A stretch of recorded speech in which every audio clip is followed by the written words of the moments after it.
Okay, I've said this before, and I genuinely don't know how this keeps happening. We have a crackpot security team on this podcast. No one is to be trusted to do their jobs. I guess everyone took the holidays off because as hard as we try and as many firewalls as we put up and stop signs and please don't all cap text, Mike Giardi of the Boston Sports Journal is back, folks. Yeah, it's pretty remarkable. And I have the same thing on my own podcast, and it's trying to deny me from getting in there as well. And I still managed to figure it out. So I'm actually smarter than you think I am, smarter than I look, which isn't to say that I'm smart, because obviously I do this for a living. So anyway. Well, yeah, and you keep coming back on this podcast. It's been a while since you and I hung out in this space, since I've been in this space. Hope everyone had a lovely holiday. I texted you as much yesterday, but you've deleted that, as we've since learned that you tend to delete texts and don't know where they come from sometimes. And I still don't know what to make of that behavior. I can't. I mean, it's with everyone. I think, honestly, like right now, if I were to look at my phone, well, I just got a text from my boss. Andy Hart just texted me. Don't respond to either of them. My kids. That's it. There you go. There's four threads. Okay. And the top two will be gone immediately. I mean, what do I need to keep Andy Hart's text for? Come on. No. All right. It is late Thursday. Patriots have a game in less than 48 hours. They're playing the Chargers Saturday, 1:00. We're going to do our typical 3-2-1, 3 matchups, 2 keys, one wild card thought breakdown here a little bit with Mike Giardi. But I want to do a little bit of catch up because the Patriots lose 24-14 out in Buffalo, give up the last 24 points. I think that game has been exhausted. I promised folks I would not do a full film breakdown. We're not going to do that today. But I'm curious if you have any leftover thoughts, because Alex Van Pelt, we spoke with today. DeMarcus Covington, we spoke with today. And you get a little questions about that or stuff that's happening in the middle of the week. So I just want to catch up. This is the day for leftovers from whether you celebrate Christmas or the first night of Hanukkah, the food in the fridge, or the content of the podcast. So what are you diving into first? So I had 2 things that sort of were left over from the game. And, my feeling about Drake Maye's performance on Sunday in Buffalo was that it was kind of a meh. Like we've seen him have nearly complete games. I don't know that he's totally put together from start to, well, yeah, maybe he has, but I didn't love the second half. And obviously he was complicit in sort of the unraveling of the football team there in the second half. But when I went back and rewatched the game, those first 2 drives, and obviously they scored touchdowns on both drives, like that's about as well as a rookie quarterback could play in those moments. And I think people look at the booty throw and like, oh, unbelievable throw down the sideline, and he does that so well. But to me, it was let's start with the first play of their offensive series where they run a screen and it's a disaster, as many of their screens to running backs have been this year. And you're playing in a raucous environment. Like he's never been there before. It's cold. Like there's just a lot going into it. A lot of stuff about your coaches. There's just a million things going into this game. And he turfs it. And I was like, under normal circumstances, I probably would just say, that's whatever. That's what the quarterback's supposed to do. But for a rookie in that spot, I'm like, there's that sort of some of that poise that I really like about him and some of the decision-making that I found to be, sort of at a higher grade than most. And then the third down throw on that same first drive to Hunter Henry with Von Miller just absolutely steamrolling DeMontre Jacobs as he did for much of the game and standing there and just delivering a perfect throw when he's about to get smoked. And it was just that first drive and then into the second drive where I think maybe a little bit less of it was asked of him on that drive. They ran the ball a little bit better, but that third down scramble and the spin move to get the first down was something. And then even to just sort of, all right, they're playing off coverage on Hunter on a third down. Like he sees it, I see it, boom, got it. And it was just like, I'm still it was a meh game for him based on what I feel he's capable of. But those first 2 drives are an indication like, that it's all there for him to put together. And when he does put it together, when they get him some better pieces to do it with, like this offense could be scary good. And you know this better than most people because you were up covering that Bills team all the time at the NFL Network. Mm-hmm. But when Sean McDermott got there, it's one of my favorite stats. In 2017, he had 3 seasons where he faced the Tom Brady Patriots before obviously Brady leaves. In that time, Brady had more interceptions than touchdowns against the Bills. And so you're like, oh, the Patriots always beat the Bills, yada, yada. It didn't really turn until 2020. Josh Allen ascends and it's all over. And they run away with the division. That process was happening towards the end. So for Drake Maye, which granted, it's not the same Bills defense. It's a little bit younger, but faster. to do that against a defense that doesn't disguise a ton, but when they do, it's hard to know what's coming, and they pressured him a whole lot. It was really impressive to me. The thing that I didn't love was I felt like it had a compound effect on him, that pressure, which, again, raucous environment. Yep. Yeah, like 4-man rushes are getting to you. The blitz is getting to you. He's 0 for 4 with a sack in his last 5 dropbacks under pressure, but you're trying to play catch up. So I'm with you. I thought the mistakes were more costly than normal, but otherwise a mediocre game where you just didn't get any help. Yeah, that to me stood out. And the other thing that really sort of going back, and like obviously when you're watching it, they're running the ball down your throat. And I just remember like early in the game thinking like they're trying to the Bills were, as I said, Maye was complicit in sort of your decline in the second half. The Bills sort of helped you have some life in the first half. I thought they were way too pass heavy, and that's always been sort of the push and pull there because you have Josh and he's, you want the ball in his hands, but they become a really good running football team. That offensive line is, I think, terrific. And there were points in that game where they just completely dominated you up front. There was I think it was a 5-yard run. I forget what quarter it was. Maybe it was the second quarter, maybe in the third quarter, where literally your entire defensive line was just moved back. God shall all of them, just 5 yards back. He should have gotten more yards. I think it was just so much of a crowd of your bodies that got pushed back that he didn't have anywhere to go. But the way the front seven has played against the run all year has been a problem. 11 of the last 13 over 100 yards, 172 in that game. I think it was 144 the game before. And they haven't solved that problem. And it's obviously, it goes beyond scheme. It's a personnel problem. I thought their front seven against the run was embarrassing is too strong a word, but they got their ass kicked. Well, you know who said it best? And this wasn't my favorite answer from him today. That one went to you. DeMarcus Covington, defensive coordinator, asked about the run defense. Very simple. Run fits and fundamentals. And he's being frank.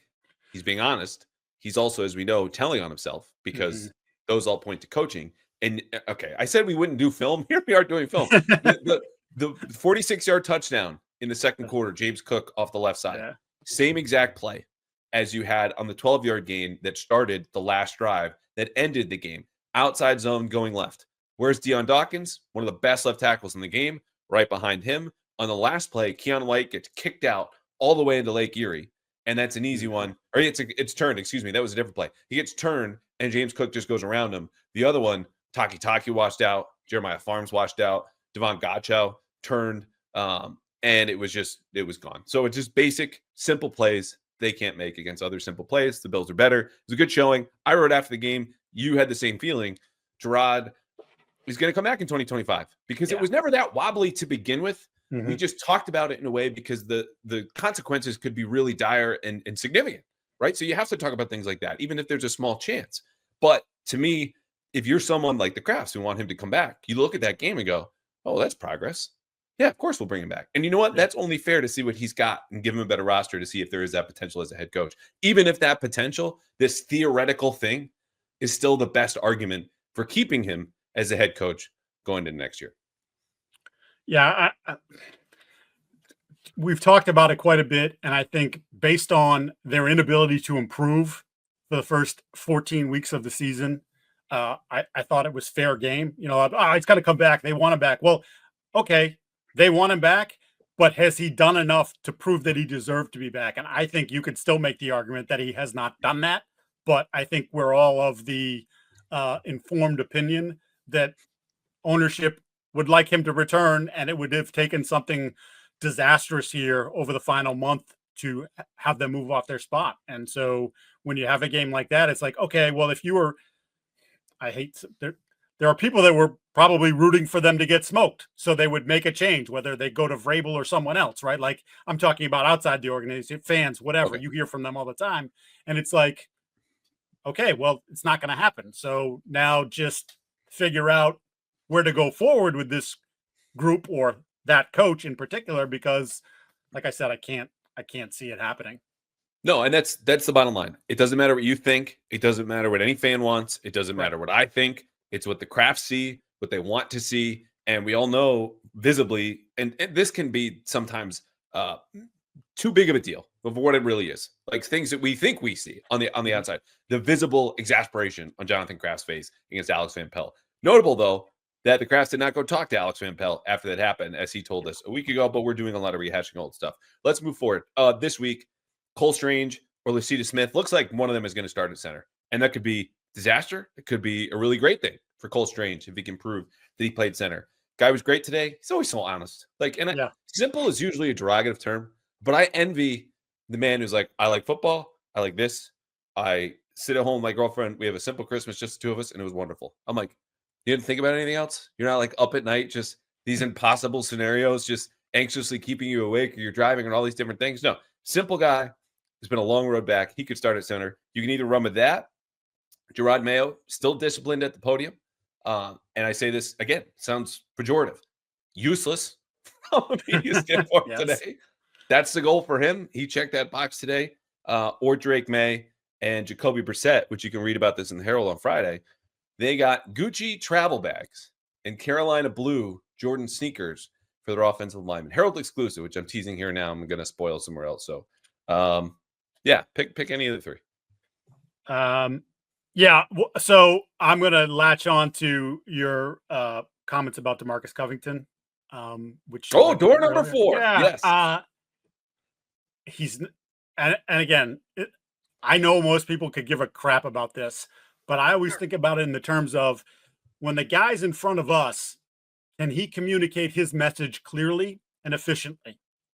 And he doesn't have to give me unbelievable one-liners or, like spin yarns or whatever. Just, do I feel like he has a good grasp of his message? And he's not good at it. And like, I don't expect, he's never had to do this on a regular basis, right? Like, especially the way Bill hid some of his assistant coaches for years. But I just wonder what it's like in the room. And I've talked to guys about it and they back him. It's, but I don't expect anything different. I asked him today if they figured out, as you teased, talking about Marte Mapu, who had a relatively nice game, although I gave him a thumbs up, thumbs down because the interception thing was just so boneheaded that I can't overlook it. But they've talked about not necessarily knowing where he best fits. In fact, Gerard Mayo told us that in the preseason. Like, we're still trying to decide where he is, what he does best for us. And so, okay, he has this relatively good game. And I just like, do you feel like you have a better handle on it? And he's like, he's a good football player. And I smiled and I could have said like, well, if that's the case, then how come he didn't dress for like 3 straight games? Like, it just was one of those things where, I don't know. This is a weird disconnect. I don't quite understand. I don't quite understand why the answer had to be that, but that's inside media stuff, I guess. It is, but I think the way you started of this can be, and it's not always, illustrative of how do you just generally communicate. It's easy enough to command a room, which I've said this before, and it's not a knock on any of the colleagues specifically. It's just the way that this business works. Subconsciously, or some of them overtly, rooting for the team. Like, we're not that hard to win over. And so if you have an issue doing that, then are you commanding a group of alpha males behind closed doors? Now, you could counter and be like, well, why the hell does he think you have to win? He has to win you guys over. I'd be like, that's fair. But the thing is, you can do bad press conferences or you can have bad play. But when you have both, you have a problem, because then you're losing public favor. Then you're losing ownership. Then you're losing people who might be looking at this, whether your own players or future employers being like, do we really want that guy? So it's nothing cataclysmic or catastrophic like some moments have felt like with Gerard Mayo, but consistently, especially for a guy who started the season being like, we would ask, DeMarcus, how'd you get ready to play call? He's like, oh, I'm in my backyard. I'm like, that's cool. That's a harmless detail. And you know what? His objective is not to instruct us or teach us like it is with the players, but there have been more than a few moments, not just from you, not just from me, some people in the beat who are typically friendly are going, well, that wasn't great. Right. So I think it's fair. And you know what? DeMarcus Covington, people have come around. I think you were first on this being like, hey, why is he skating? And that's not a question I love to ask, because blame is so easy. And it's not the negativity that bothers me. It's like, can we just do better? Can we assess solutions and we can pinpoint what's going on? Not just like, whose fault is this? Which is half of the TV or radio in the city. Anyway, next segment. This is a question I struggled with a little less than I thought. I'm curious what you're going to say. Drake Maye or Justin Hebert next 10 years, and while everyone ponders that, I'm going to remind you that for the next 10 years, I don't care what you need, where you're going, what you want to do. Christmas is past, still nights of Hanukkah to go. If you need tickets to a concert, to a show, to a game, go to Game Time. I did this a few nights ago for a Christmas gift. I'm going to Sox Rangers. It's Wednesday or Thursday, May 7th. You can come hang out. Find me. This will be great. And if you do, you can get the lowest price guarantee on any ticket. You can go to college basketball games too before we even get to the spring. But the point is, wherever you want to go, your first stop is with Game Time, not just because of this lowest price guarantee, which frankly is the only thing that should matter when you're buying tickets, but also the fact they give you all-in pricing right up front. There's no fees in the back end. There's no mystery about where the seats are, how much it's going to cost, what it might be. They also give you their best deals right up front. So in less than 60 seconds, you can go to Game Time with Game Time picks, find all-in pricing, a lowest price guarantee, plus your seat view. But this is only in one place. And again, it's at Game Time. So what are you wasting your time for? Go to Game Time right now. Download the app, create an account, use code CLNS for $20 off your first purchase. Terms do apply. All you have to do, download a Game Time account, redeem code CLNS, $20 off. I might have made a fake email just so I can do this again. Just kidding, Game Time, folks. I definitely did not do that. Download Game Time today. What time is it? Game Time. Game Time. Are you going to be mad at me for that, you think? I don't think. First of all, I give you the applause. That's a great read. Professional, Thank you. Unlike what you normally are. Yes. So I wrote down for this, just, as I like to kind of keep notes to keep my addled brain from wandering too far. Pardon my French here, but shit, I can't answer that. Yes, you have to. I don't have to. You swear what this do I got? podcast. Do I have 11 games of Drake don't Maye? Have an answer? 11 games of Drake Maye versus 4 seasons of Justin Herbert. The Justin Herbert here's what I will say. The Justin Herbert that we're seeing now is the Justin Herbert I wanted to see after his rookie year. And I think in part because of dog crap coaching that he never quite ascended to that level. And now with the coaching he's getting from Harbaugh, even though I'm not a huge Greg Roman scheme guy, they've got him playing really smart football. He's using his legs more, which I think is really important for him. And it's not designed quarterback runs for all you design quarterback run freaks out there. It's just within Phil Perry, Phil. Good luck, of course. It's just drop back. Oh, you're playing zone. You're playing man. You turned your back on me. Like I run. I'm a 4-6 guy, a 4-5 guy, whatever he is. I'm going to take off, and I'm a big dude. I can get 20 yards, 15 yards before you figure out what's happening. And I think he's just playing very smart football right now. And I think we talk here in New England about the weapons or lack thereof that Drake has. He doesn't have much more there. Ladd McConkey has obviously become his best guy, but when you're depending on Will Disley, who's supposed to be a blocker, to be one of your primary third down targets, and you've got a collection of failed first rounders and Quentin Johnston and whatever, like they're just not very good. Like they'll talk about the Patriots and T. Higgins. I would not be surprised if the Chargers are getting involved in the bidding with T. Higgins if it gets to that. So I just love the way he's playing right now. I like what I've seen from Drake. Obviously, we started the show off talking about sort of the poise that he played with, the decision making. He's obviously the turnover stuff has been a bit of an issue. But it's still early in his tenure as a quarterback. I like the progression that he's on, but he's going to have to take the next step next year. And he's going to have to take the step where he's got to cut down the turnover numbers to a certain degree, or cut down the turnovers in moments like we saw on Sunday when 17-14, you're in a position to get at least points, and you need points. You're on the road. It's a big spot. Things that started to turn against you. You have a nice drive going, and kind of off the back foot, just wasn't a good throw. It was a mistake, So I guess push comes to shove at this moment, I'm still not going to give you an answer. So how's that? Yep. Okay. Took you right to it, and then I'm not going to do it. I'm not going to do it because I know what's going to happen. Circle that you just took us I know what's going to happen, and I'm not going to do it. As it is, when I said he had a meh game, and I was like, what do you mean what's going to happen? Because people are ridiculous. Like Justin has more experience, and I've seen what he can do, and I'm seeing what he can do with a good quarterback. And now I'm thinking to myself, with a good coach. And now I see myself like, if they get him another piece or two, like he's going to cook. He's already cooking.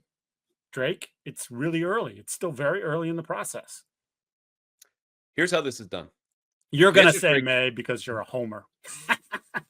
That's I think first time this season anyone's called me that. Which is, I know that's why I found that particularly. I amused myself on that one. I know, which I don't think I've ever gotten a whole lot. It's the sweet and salty spot where you get it from both sides. Yes. You're That's a homer, where you're I a like hater, to whatever live. it is. Yeah. Anyway, the answer for me is May. And look, the reason this is a question is because it's super close. But right now, there are only 4 quarterbacks I would take over the next 10 years over Drake Maye. Their names are Patrick Mahomes, even though he's 29, Josh Allen, 28, Lamar Jackson, and Joe Burrow. And that's it. Like definitive. I know what they are. I know how good they are. Any of them, frankly, this year, aside from Mahomes, could have a good MVP case. And in Drake Maye's case, I look at this and go, okay, he's 22. Justin Herbert's 26. And Justin Herbert perennially is one of the best quarterbacks in the league, regardless of what you're talking about, situation, coach, offensive line, and receivers. A testament, a quarterback you can win a Super Bowl with. There's no dismissal or discount or anything bad here. Okay, we're doing separation of tiny, tiny degrees, projecting future greatness. But right now, we want to talk about degrees. Drake Maye ranks 14th by ESPN's QBR, all-encompassing, modern passer rating. Unlike passer rating, counts for sacks and scrambles and fumbles. Oh, and game situation, kind of important. With the same rating down to the first decimal point, I think it's 58.6. Justin Herbert is 15th. So right now, they're tied, or Drake is a tiny, tiny, tiny bit ahead. Just like he's a tiny, tiny, tiny bit ahead on CPOE, completion percentage over expected, which all that says is we can tell how difficult the throw is based on the location of the defenders, the speed of the receiver, location of the field, etc. 70.6 if you want regular completion percentage to 67.5. He also boasts a higher touchdown percentage as a passer. So not only is it the gap in age with 4 years, not only is it the statistical case, which omits things like interception percentage, which is much higher for Drake, not so good. It's the idea that he's doing this while being fronted by the league's worst pass protecting offensive line. He's doing this with a receiving core with no names and even less game. And so projecting that forward, as small as the sample is, and a tiny, tiny, tiny, tiny sample, it's such a strong power of that sample. It says this kid's going to be great. It will take something that's more disastrous than the current state of the Patriots to get him off track. You would think, in addition to all the natural stuff that we see in eye test and what we're talking about before. So if none of that is persuasive, his quarterback's coach, again, these coaches love to like dunk on themselves a little bit. Maybe it's just an honest comment. TC McCartney said he's probably the smartest person in the building. Yeah. Which is a great compliment to a 22-year-old kid. Also not good for anyone else above the age of 22. Was that persuasive in any kind of way to you? No.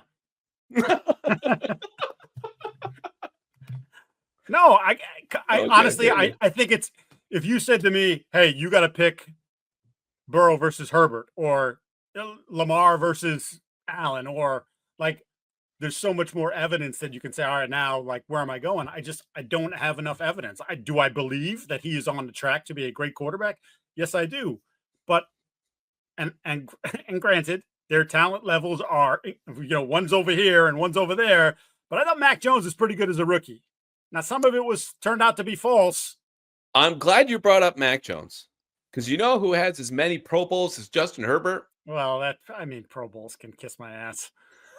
Brandon Merriweather was a 2-time Pro Bowl player. Pro Bowls are like, I know it's a crude measurement. It's so crude because it's if Drake Maye gets a Pro Bowl in his first 4 years, he just matched Justin Herbert. And Herbert is a top 5, top 7, top 8, top 10, whatever quarterback. I think Drake Maye over the next 10 years, that's the biggest part of this. Projecting out, not next year, not the next 2 seasons. That's Herbert. That's Herbert. You could argue the next 3 seasons, it's Herbert still. I'm going like the future of my franchise is in your hands. Whose hands do I want that in? I don't know that the hands of the guy that you picked is not going to turn it over yet.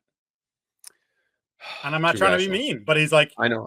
So, well, this is better. If you agreed with me, this wouldn't be. It's 7 straight games with interception. Again, every turnover has its own story. We like to say that, and like, oh well, did he do the right thing with Hunter Henry and trying not to get him killed, even though he still got hit in the head and the ball hit him in the hands, and should he have caught that? Keyshawn Boutte, should he have caught the pick against Arizona? But there have been some pretty big and bad ones in critical moments, including the one I mentioned against Buffalo. And again, at this point, I'm okay with it. He's He's still gaining experience. He's still learning. What can I do? What can I do? Who can I trust? Who can I trust? But his streak now of 7 straight games with at least 1 interception is the second longest by a rookie since Blake Bortles. I don't know. I'm just like, just a little, you're giving me all your CPOEs and your DVOAs and your EPAs and your, we got more coming, baby. Your OSHAs and all this other stuff. And I'm just, like, let's just boil it down to a simple thing. He's turning the ball over too much. You know what I do like, though? Because in this comparison, where, this comes up more and more, because when we were doing the draft, Josh Allen and Justin Herbert were the most common comparisons for Drake Maye. And there are very obvious differences. Drake is smaller than both of those players, where he can still be mobile and run either by design or scramble. He's just not going to take the punishment that both of these guys are. But the best way it was put was it was closer to Justin Herbert's body with Josh Allen's YOLO, I'll show you brain. And that's been changed a little bit, where he's still trying to find a balance. But it's just interesting because I think even going head to head against Josh Allen, whom he outplayed for 2.5 quarters, and look, no one's hanging a banner except in my office for 2.5 quarters. I don't know. It stands out. And to see them side by side, as much as they're never on the same field, this is never, as it's most commonly put in the media, this quarterback versus that quarterback. It's still fun. And so, I don't know. Some of us like fun. But others like to fire people. So let's do that. Are you ready for this? Awesome. Yeah, this is going to be great. Two questions. Well, it's not yes. Okay. I'm going to separate myself from that yes, comment. Never great. And this is not being the nice guy or reporter. It's just to say, this is a shitty part of the business, and we all have to live it, either coaches on the receiving end or cover it and speculate as we have for weeks. But I think the people deserve to know. So this is what we have. Number one, and then after these 2 questions, we're going to get to the game. Number one, if you had a bet today, I'm going to ask for 2 most likely coaching staff changes this offseason, which I would bet happen the week after the season is over, maybe even that Black Monday. Okay, so if you had to bet 2 most likely coaching changes, and then give me any and all, as many as you want, staff changes you would make personally if you were in charge. So I continue to, and I've been beating this drum for a long time. I think Alex Van Pelt is going to be the sacrificial lamb here. I don't think if you're going to run back Giardi, which as we've talked about, we believe that's happening. They're not going to run back the same defensive coordinator and the same offensive coordinator. And while Alex's relationship and hand in developing Drake certainly should be accounted for, perhaps more than I think it's going to be accounted for, I think what you're seeing is, and what you saw in that little snippet of Jonathan Kraft, is most owners don't know what the hell they're looking at. Actually, most people don't know what the hell they're looking at. And I'm not sitting here telling you I know everything that I'm looking at when I'm watching the games. Like, I can tell you I think it's this coverage or that coverage, and I've studied and da-da, but like, they're in the room. They know what the play call is. They know what's happening. I think owners can look at it and say exactly that when they're looking at defense. What the hell am I looking at? What's an inverted cover 2? Why? No clue. The double, they don't know any of that stuff. But when they look at offense, they don't know anything about that either, but they can say, oh, we should have run the ball, or we should have thrown the ball. And I think you saw it in that moment, and I've made a passionate defense of that moment in particular, the 5-yard loss by Antonio Gibson on that oddly designed, was it a draw? Was it an inside? Was it somebody on the wrong side? I don't really know what happened. However, more evidence. We don't know what we're looking at. There it is a minute later. However, your left tackle got his ass kicked. Your left guard got his ass kicked, and your center literally got his ass kicked to the point where he was pushed back into the running back who had the football. Now, he can say that's a crap call, but I would 100% guarantee that is not how they drew it up, and that was not what was supposed to happen. But when the 3 guys at the point of attack get absolutely emasculated, somehow that's the offensive coordinator's fault. Like, they did such a bad job in the offseason. This is an overriding conversation that we've had for many. We're building this roster and building pieces and creating some competition, like high level competition, that they reap what they sow. And that starts with ownership. How much money are we spending? Who are we spending it on? Why do we have $40 million in cap space when the year's over? Like, what did we do here? They didn't do enough. And some of that is evident on the football field every single week. And I just think that when push comes to shove, ownership's going to say, hey, Giardi, they ain't all coming back. You hired DeMarcus to be your DC. Elliott hired AVP to be your offensive coordinator. I just think that that's where the part's going to be. Talked also it sounds like you would pick Van Pelt and Scott Peters as your two most likely firings. So I think they're going to be loath to pull the trigger on offensive line again. It's been not that it hasn't been a revolving door at offensive coordinator as well. I just think that the AVP situation is going to be critical. And then to me, that's where maybe Scott Peters is put on hold. Who's going to be the next OC? Do they have someone they want to bring with them? And I'm sure they already have people in, names in mind. There's probably already a short list of people they want to talk to. So that would be, to me, sort of the direction. And I would say Tyler Hughes, the wide receiver coach. And I once again, I'm not sure that I'm not defending Tyler Hughes. I don't know if he's a good coach or not. I know what room he's working with is not very talented, and it hasn't been for years now. So this is again a recurring roster build problem. But they're going to look at it and say our second round receiver and our fourth round receiver either couldn't get on the field, or when they did get on the field, they were incredibly ineffective. And are we going to admit that that's our fault because we chose the wrong guys, or are we going to just say, you know what? Let's remove this piece and put a new piece here and see what happens.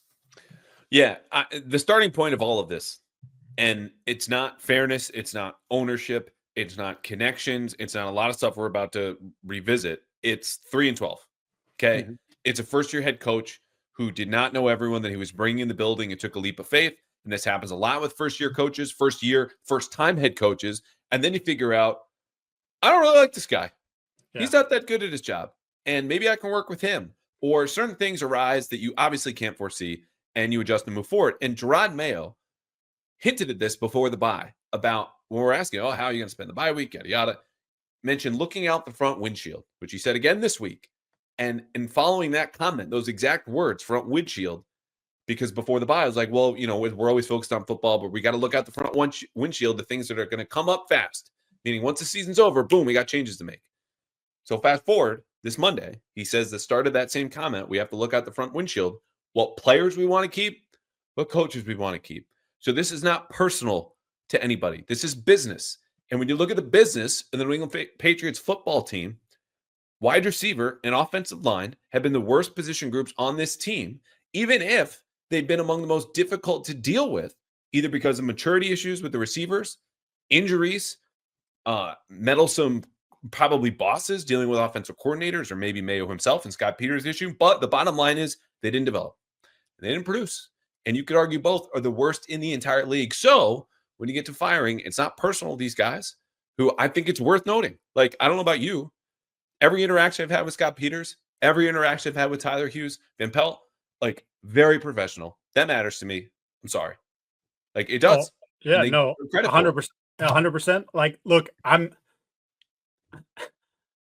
Alex obviously hasn't hit it out of the park as a play caller. Like, we can quibble with the play calling and the different things. And again, people think they know more than they do. He talks about like sort of knowing your personnel, and there's certain things we can't do. He mentioned today to you, right? What 10 to 15% maybe of the playbook that they haven't fully gotten to, and I think that's in part because saving it for year two. Yeah, we know we can't do that because that guy can't do it, or we can't do this because he can't do that, or we don't have enough people to make this happen. But I think he actually deserves to be back. And we're not talking about DeMarcus Covington here because I don't believe DeMarcus is getting fired. But if you're asking me of the coordinators who's done a better job, I think it's hands down Alex.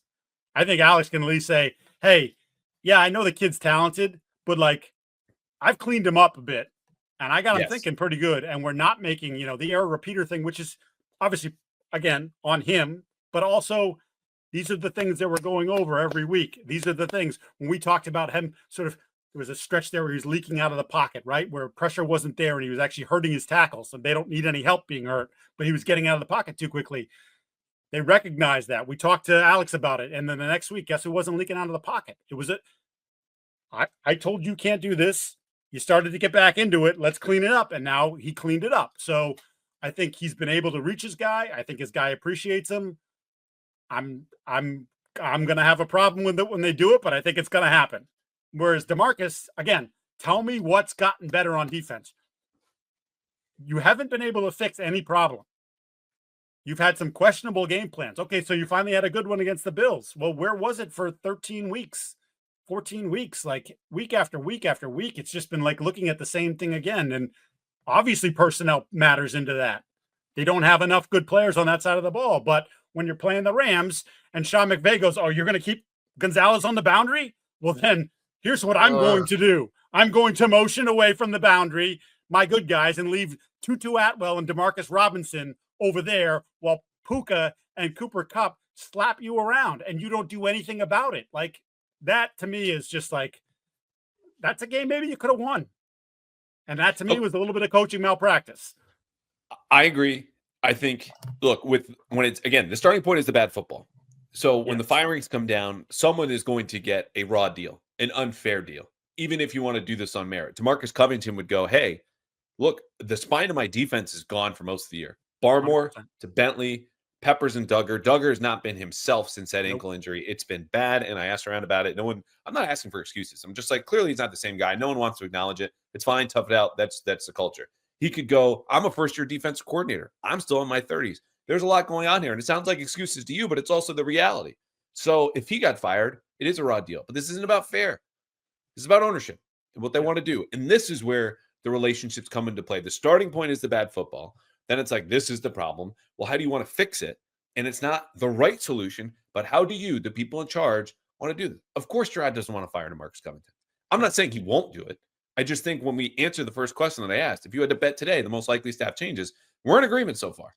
Van Pelt, Tyler Hughes, maybe Scott Peters, and some other position coaches, which defensively, I think some changes have to be made. Sure. And Jerry Montgomery and Drew Wilkins, Dante Hightower are the only new assistants there. Hightower's not going anywhere, I would imagine. But Wilkins and Montgomery, given the play of the front seven, as bad as the talent's been, even Montgomery acknowledged, oh, Daniel Akwali has to play a lot this season, huh? Right. Yeah, I guess so. Yeah. I was going to say to you, so I think the right thing to do, honestly, if you're going to run Gerard Mayo back as the head coach of the football team, Alex and DeMarcus deserve another shot to do what they're doing in year two with $117 million in salary cap space and another high, slew of draft picks we're going to be picking at the top of each round. Essentially, like, okay, show me what you got.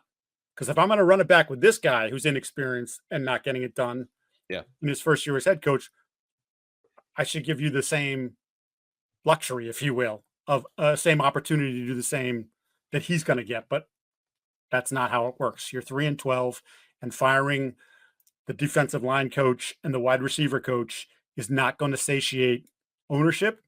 It's not going to satiate a fan base that is pretty unhappy with the direction that things have gone, obviously, for the last multiple years now. So, yeah, it's the fall guy factor. There's going to be guys that, whether they deserve it or not, are going to get their jobs taken away from them because they're not going to run back the entire group again after, at best, 5-12, most likely 3-14 or 4-13. So, okay, that answers the second question. Staff changes you would make. You're saying bring back the coordinators. That would be, I think, the fairest outcome. But again, this isn't about fair, and people want to fire them. I understand it. I think when you look at this from the perspective of like, okay, not just them and their situations, but the offense's evolution. Like, there's a case, hey, Alex Van Pelt fixed him. This is a ready-made quarterback, scheme-proof. He's good. You can hire the next guy. I would say I want my rookie quarterback to have some continuity in an offense. So, like, they're not winning the Super Bowl next year. They need to do better. And we've seen this offense, this system in Cleveland, granted with a much better offensive line, finish top 10 in scoring. Like, it's possible. Okay. So if that's your goal, you can do it, but you need to replace the coaches around you. I would let go of some of the offensive assistants. I want to streamline that operation. I do want more coaches on defense in terms of the changes I would make. I'd consider a change of defensive coordinator. Like Patrick Graham, probably going to get let go in Vegas. If he's up to come back, I have a hard time thinking he's not an upgrade over DeMarcus Covington, which again, it's not personal. The Raiders last year were 9th in scoring defense. This year, obviously, it's bad. But the starting point is talent, like you said. But when we asked the question about what would you do else on staff, I think those are my answers, which I want yours in a second beyond the coordinators coming back. I threw this name out. It wasn't reckless, but it's just like speculation. Guy's at the end of his career. He's local. He's a senior offensive analyst at BCU right now because he's tight with the head coach. Doug Marone interest you at all as like a ex-head coach? Give you some consulting? Worked with the offensive line before? I have no idea if he wants to come work for Drake Maye or be the offensive line coach here, but that's a name. I think Doug is actually a pretty good coach. It turned Yep. out to be at the end of his tenure at Jacksonville as a head coach, not so great, but went to Alabama for a year, right? Coached the O-line there. Like Yep. he is well respected, well regarded. He's a good people person too. Like, and again, but he's got the O-line hard ass thing to him too. So it's not like, oh, we're bringing in another sort of players coach type thing. I think he's a smart guy. I think that couldn't hurt to have someone with head coaching experience in the room and in the meetings every day and involved with things every day. I know there's some, Ben McAdoo has been a head coach before. There's just remains to be seen how involved Ben is, daily with what's going on. I think they could use more voices. I think that's where I'm looking at too. If I had my way and I brought the three guys back, if that's what like if you're bringing Gerard back, I say bring the other two guys back, then I'm looking to poach guys with a lot more experience to be on my coaching staff. And if I can get a head coach or two on my staff, either as an associate head coach, whatever you want to do, position coach. Associate head coach, offensive line coach. Yes. And that's a pay raise. It's a bigger title. You're back in the league, no recruiting. Yep. Which, granted, who knows what Bill O'Brien would tell him about working in New England recently. Not as great as it used to be, but. No. And, look, I don't think Bill and Gerard were in the greatest place when Bill left to go to Ohio State, then BC. So, yeah, there could be some. But, hey, does Doug want back in the pro game? Does Doug want to be coaching every day? Like those sorts of things? Yeah, I'd make that phone call. Last one, and then we'll get on to the game.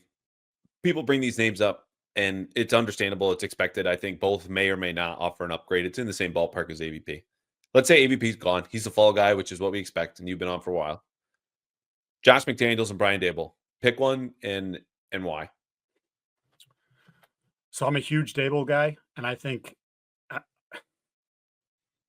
first of all, just the dude that he is, but then the relationship that I saw him develop with Josh and what that meant to Josh over the course of Josh's time in his development.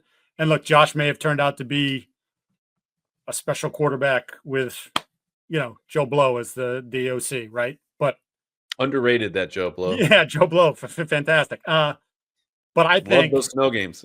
Sorry. But I think if Brian's smart, Brian doesn't coach next year. If Brian gets fired from New York, Brian should go do the, step back, reassess what happened. How did it get so good in year one? How did it turn so bad in years 2 and 3? And be honest with yourself. Because I'm sure you can easily say, well, my quarterback and my offensive line and the GM didn't get me this or whatever. But like, what did you do? What you were the head coach? What role did you play in sort of the dissolution of the franchise? They don't even look like at times they're playing hard now, which I'm not a big guys should play hard, but it's pretty telling that they're not. And I don't know if you've noticed too, there's been some stuff about some of the higher execs being on the sidelines who haven't been on the sidelines recently. Brandon Brown's talking to the quarterbacks at one point during the game. It's like, that just doesn't feel right. So if I'm Brian, I take a step back, honestly. They don't do that though. Like football is an addiction for fans on their Sundays. And us as the media, that's how we got into this. Sure, but Josh, it's in their life. It's in their blood. Josh, for instance, though, or even Vrabel. Like Vrabel's involved with Cleveland, and Josh is doing things, different projects for people in the league. But like, you're not doing it every day. And like, I don't know what Daboll's number is. I'm sure it was north of $10 million a year. There's another 2 years, I think, left on the deal. Even if it's a year, like, dude, just like, I mean, Josh is sitting on 3 years and like 40 million. So like, it's like, all right, I'm going to take a job. I want to be in this. This is what I do, to your point. Like, I'm a lifer. I want to coach. That's what I've been doing my entire life. Yet I shouldn't just jump at the first thing. And you've also got to figure too, while the quarterback is certainly very attractive here in Drake Maye, the head coach goes 3-14 in year one. I could come here for a year and the thing goes sideways. And if I'm not promised that I'm the successor, then it's a one and done and I'm moving on again, So if I'm him, that's my advice to Brian. Hey, Brian, you're listening. I know you are. You're huge fan of Pat's interference. Take the year off if you get fired. As for Josh, it's interesting to me because What would you advise ownership, though? Like, I'm asking this from the Patriots perspective. Who would you hire between the two? I'm done with the McDaniels offense. Okay. To a degree.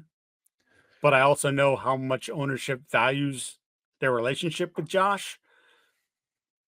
So I could see them saying, hey, he's right over there. He still lives local. And look, I don't think Josh is ever getting another head coaching job. No. Andrew, but maybe, as I was just discussing, Gerard's future is tenuous. Maybe Josh gets something put in the language that says, you know what? If I do what I'm supposed to do and I take this offense to the next level, a little bit more checks and balances because you guys know me and, I'll be great the third time.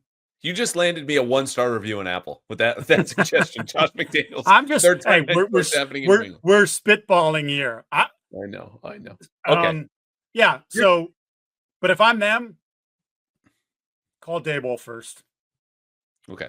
Well, if Brian Daboll instead takes your first suggestion, just hang up the phone, go to the beach, bop around, visit programs, I'd like to offer him my own advice. Play some Prize Picks. Okay, it's fun. Prize Picks is Nice. great. Well done. Again. It's America's #1 daily fantasy sports app. And Christmas is over. It's December 26th. But Pickmas, yes, Pickmas is still going on.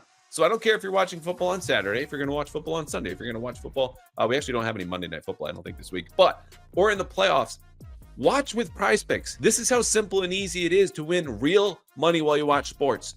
You look at different players who each come with a statistic. It could be Drake Maye, 0.5 touchdowns. It could be Drake Maye, 0.5 interceptions. If you had picked more each of the last 7 weeks, you would have won with Prize Picks. So you build your lineup between 2 to 6 players, and you can go more or you can go less. And once you file in that lineup, boom, you're locked in. You can win up to 1,000 times your cash this month with Pickmas. I've done this, as I told you before, to spice up what have been some Celtics games as of late. You can also do this with hockey, or as I said at the start, just do it with football. However you do it, make your holidays bigger and brighter with Prize Picks. Again, the best place to get real money action while you watch sports. 1,000 times. They're also using MasterCard and Venmo right now. So this is easy. I don't care who you are. Even if you're Mike Giardi, you just need to join now because they're still giving away more than $30 million in rewards during Pickmas. Sign up today, by the way. You still get a $50 bonus instantly once you play your first $5 lineup. That's it. You don't even need to win. It's a $50 bonus once you put $5 down, guaranteed. So download the Prize Picks app today. Use code CLNS to get $50 instantly after you play your first $5 lineup. Again, download the app today. Use code CLNS to get $50 instantly after you play your first $5 lineup. Prize Picks, run your game. Okay. Nailed it. Let's talk about the real game. Pats-Chargers, Saturday, 1 o'clock, all eyeballs on NFL Network. Part of a triple header. Chargers, 9-6 this season. Get a load of this. 13th in offense by DVOA, excuse me. 13th in defense. 13th in special teams. This is as solidly an above average football team as you will find in the NFL. That 13th in defense came way down over the last 6 weeks when they were #1 in the league by scoring yards, a bunch of different things. Here are their last 4 games. A 34-27 win versus Denver, Thursday Night Football. Big win for them. Big loss before that, 40-17 versus Tampa Bay. 19-17 loss at Kansas City, the doink inside with the backup kicker for the Chiefs, who just have a shamrock shoved so far up their ass, they might not never lose again. And then a win 17-13 at Atlanta. So we talked about Herbert. He's got a bad receiving core, much better offensive line. Gus Edwards today was ruled out. Running back Jake Adaman still questionable.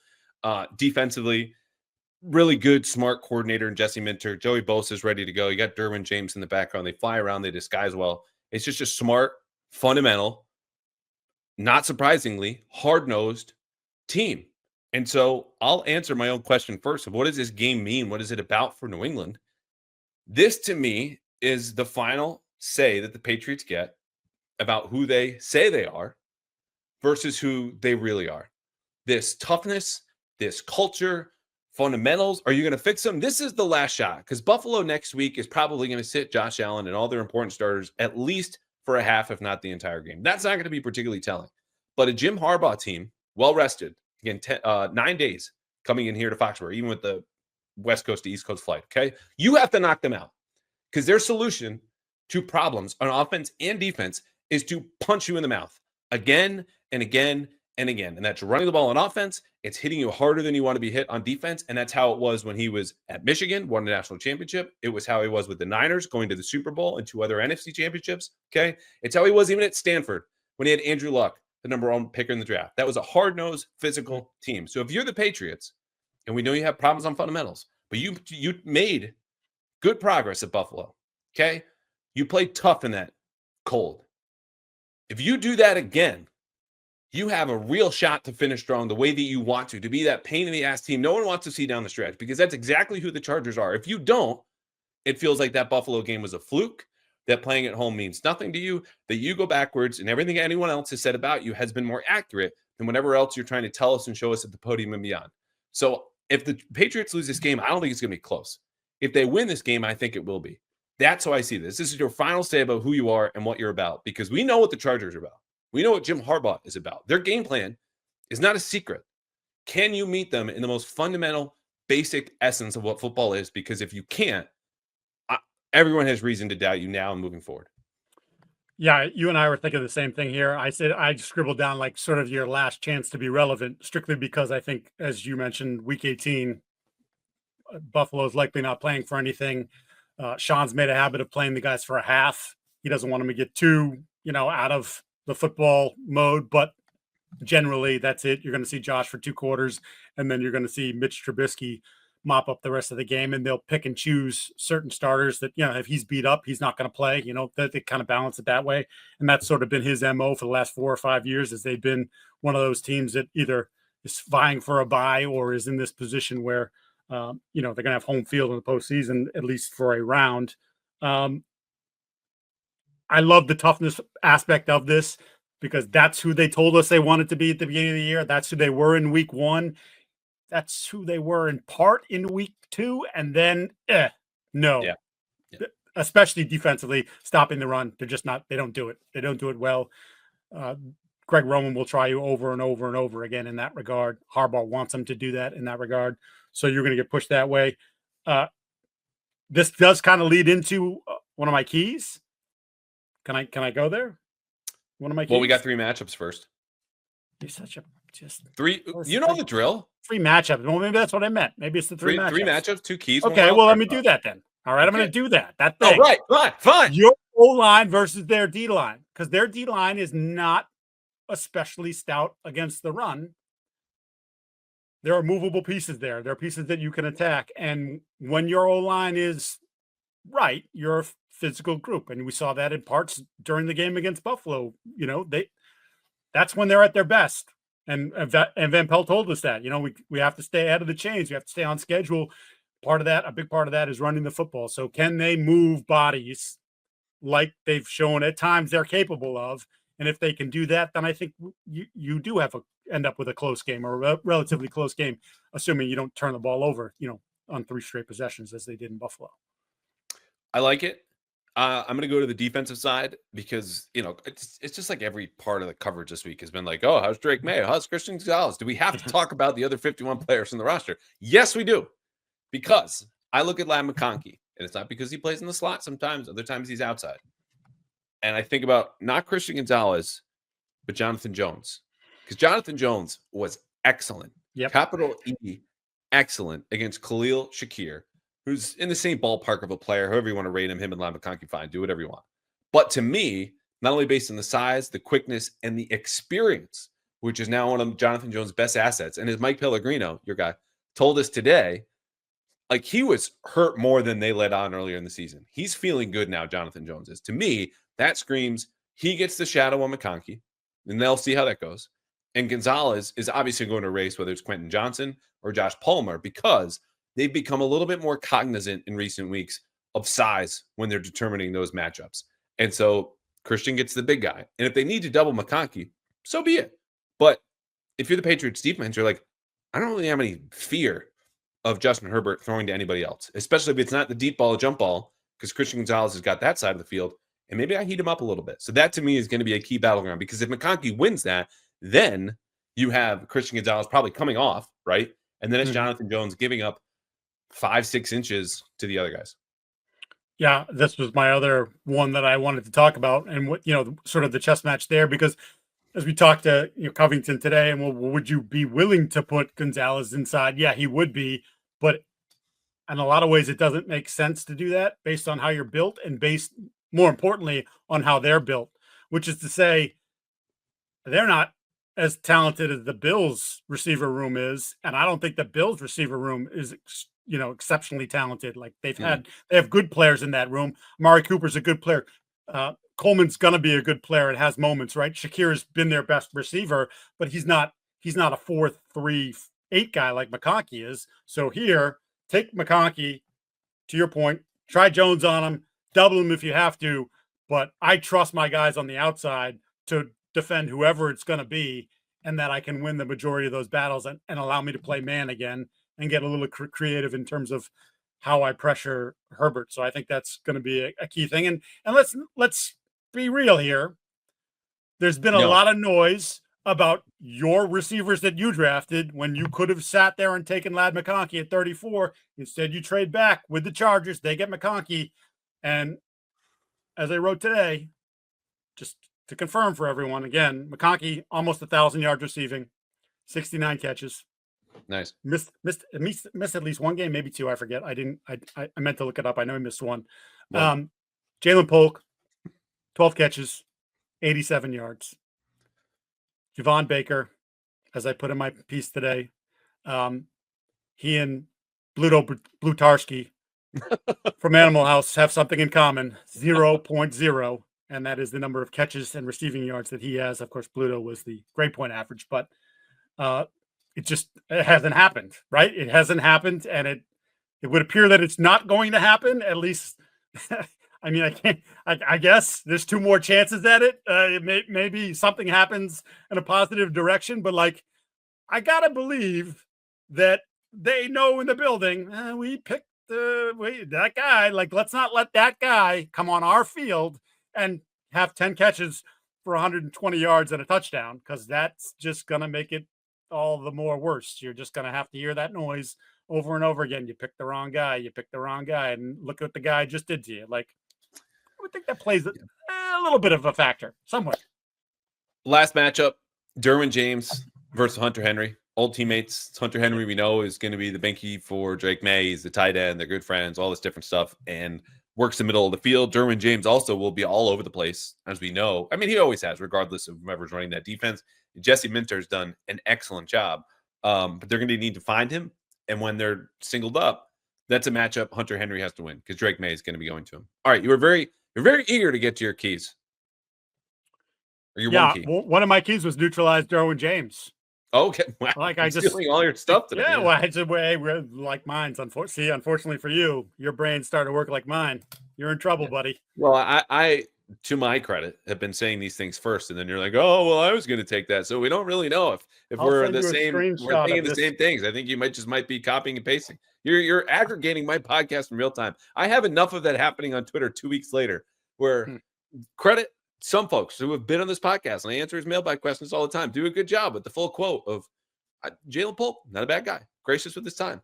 Just when I see him a lot, it's isolated. I'm a little worried about him because I want him to talk to his teammates and have a good time. And other people are like, "Oh my God, Jalen Polk doesn't talk to anyone." And they just rip the tweet, and there they go. So thanks, Carlos. Well, thanks to nobody else.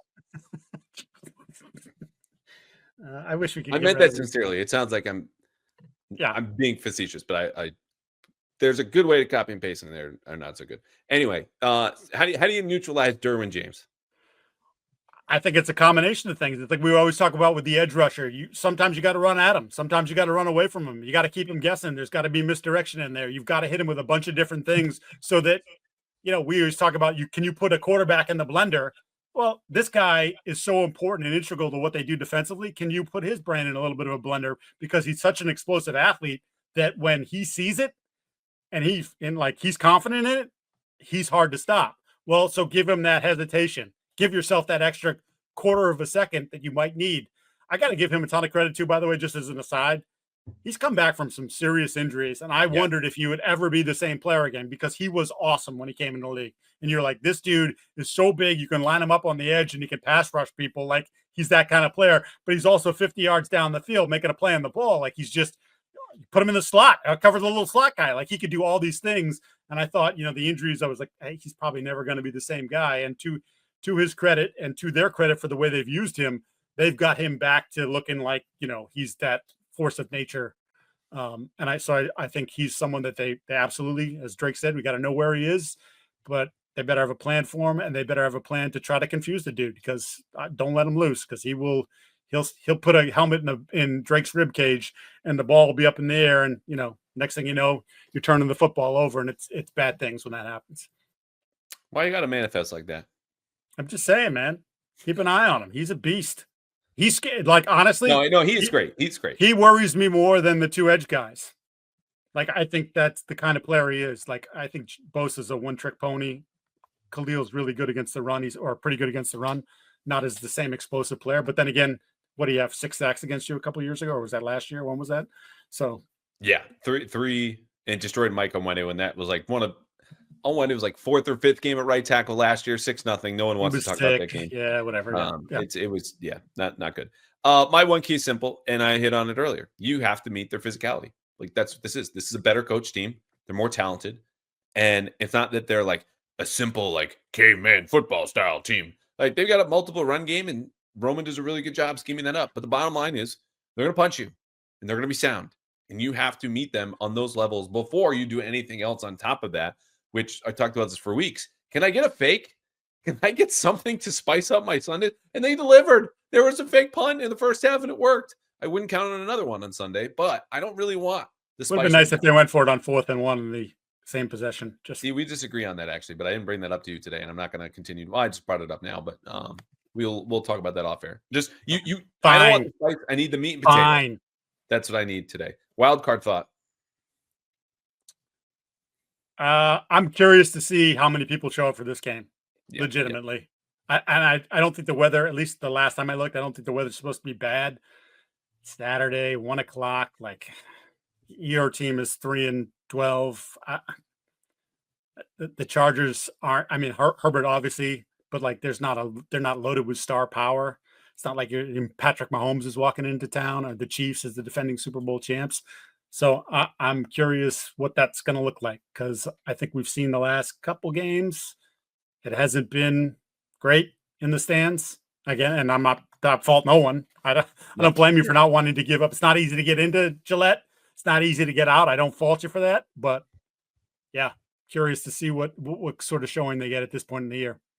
Cosign there, and all eyeballs will be on Foxboro, as we said, Saturday, 1 p.m. This is part 1 of a triple header. So this is a game that ownership is aware has national attention. And if it is an embarrassment, which will make our game picks here in a second, then I think that will weigh more, because they'll know more people will be aware of it. Game pick, what do you got? A lot of people, by the way, were not all that psyched that this game got flexed there in Foxboro. Okay. And I'm not talking about people that live in the nearby area. I'm talking about people that work in the building. I think they would have not minded sign of sliding under the radar for the final 2 games and figure out what they're going to do next. But instead, here you are. And all right, show me something. I think it's going to be close. I will. 24-17 is my feeling on this one. Chargers. But I think it's a 4th quarter game. I want to believe. I didn't believe last week. They showed up. Credit to them. A game you could argue should have won, but like, look, we all know the differences between those two teams. They are what they are. I think it swings back in the other direction, and it's sad. And I think it's Chargers bolt past Pats. They pull away in the 4th quarter, 30-20. It's just a matter of your fundamentals on a short week against a well-coached, well-rested team. I think it's just too wide a gap to cross. I could be wrong. Again, I hope I'm wrong. I've said for weeks, and this is not rooting in the press box. It's just, I would love the dust to settle. Like, just everyone to calm down a little bit. A win does that. You match last year's record. We all understand the team stinks. No one's ripped the coaching more than I have within reason. But you match last year's record is important, because they were trying to win every single game last year. They haven't been this year. This has been develop and see what you have. Oh, and win when you can, which is, they try every Sunday, but it's been a lot of issues. So that's what I would like, even if that's selfish. Speaking of selfish, I didn't put this on the rundown. Wait, can I give you one quick one on that? And you mentioned it a little bit beforehand. Like, prove to me that what happened last week wasn't a fluke. You did this last year. You beat Buffalo, right? And we're like, oh, Mac had a good game. And it's like, oh, it's going to turn for Mac. And they're back on track. And then I remember being on with our pals on Early Edition. And I was next to Tom and Phil, let quarterback run the football, Perry, and Trenny Kasnerick. And I remember being asked, what does this mean? And I said, it means absolutely nothing if they don't do it again next week. And I got, oh, yeah, it's a negative. I'm like, no, man, it's one game. And we know in this league, one game, you can do things in one game. You can surprise somebody in one game. You can have a team. I think the Bills played a little bit down to you last week. I think they were complicit in the game being close. So you can have one of those games. Okay.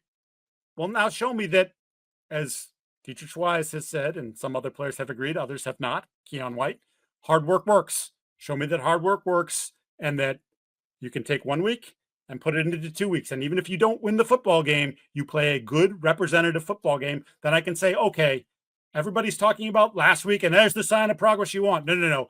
There's a sign of progress if they can do it a second game this late in the season when you're really, you're playing for jobs, but you're not playing for playoffs. Well, and they said it themselves, is what do you need to see more of? And the answer is often consistency, which I appreciate that that's them telling us how they feel. I would also counter and say, if you consistently suck, that's not what you want. It's consistently execute in a way that's positive. It shows progress. Yeah. Like my wife would not like it if I was consistently late. Like, consistency is not what she wants. She wants me to be on time. And I understand that. And I respect it. So anyway, you said you want a surprise. You got one. This is not on the rundown. This is a late week episode of Pass Interference, where typically we have a 4-minute drill, a 4-minute running clock, rapid fire interview with the player. Okay. I don't have any questions. You're scraping the bottom of the barrel here, bud.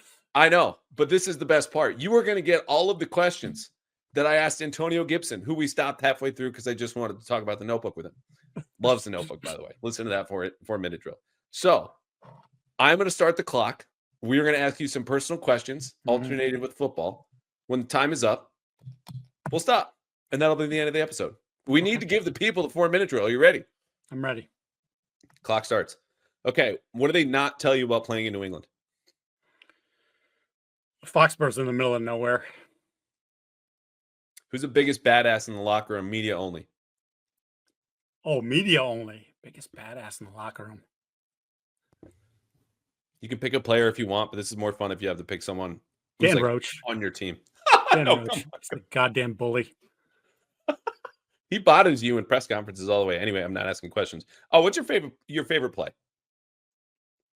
Play as in like a running play, passing play, or like theater?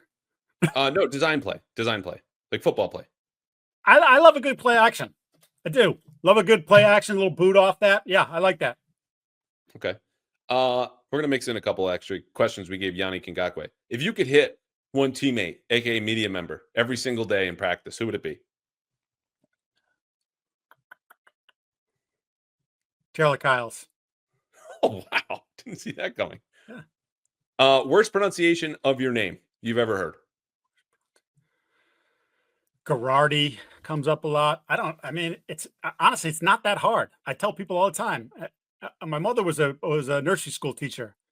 3 letters, G-R-D. That's it. Simple. Bingo. Bango. You ever cried during a movie? Yeah. What was the last movie you cried in?